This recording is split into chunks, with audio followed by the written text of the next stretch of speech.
One of the most underrated day 3 picks in the 2025 NFL draft is Jalen Royals from Utah State going to the Kansas City Chiefs.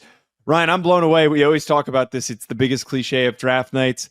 The Chiefs always get the steals. Why is this pick going to be a steal for them?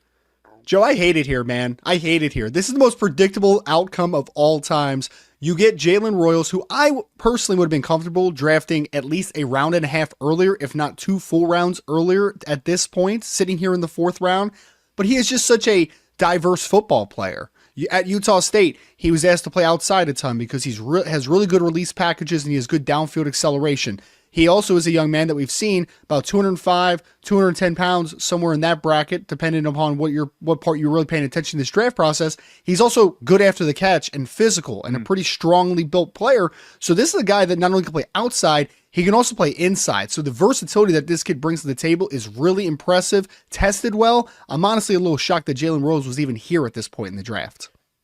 Yeah, I'm blown away that he made it this far, and I think that there's a number of other prospects that are going to just slot as rotational players. If there's one receiver on day 3 that I think goes on to becoming a 1,000-yard guy, it's Jalen Royals. I thought that the entire draft process, but now that I know that he's a Kansas City Chief, I feel extremely strongly that this is going to work because they needed somebody of his physical profile. You have Xavier Worthy, who's taken the top off of your defense, and now you have the efficient route runner that you just said is great off the snap. He's got a great release. He knows how to create instant separation for himself with his feet, and he's got really reliable hands. Most importantly, this isn't a guy who maybe fell because of testing numbers. He's a little banged up this year. He was unavailable for a good chunk of the season, but he runs a 4.42 at 205 pounds. So not only is he fast, he's got a thicker build for him to move to the slot and to dominate there. And the 13 reps on the bench that he had, I think, really encapsulates who this young man is as a prospect.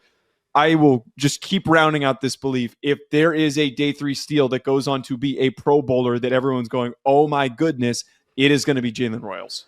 I agree completely. I really think that this is one of the potential biggest steals overall in the class. Even forget about wide receivers for a second.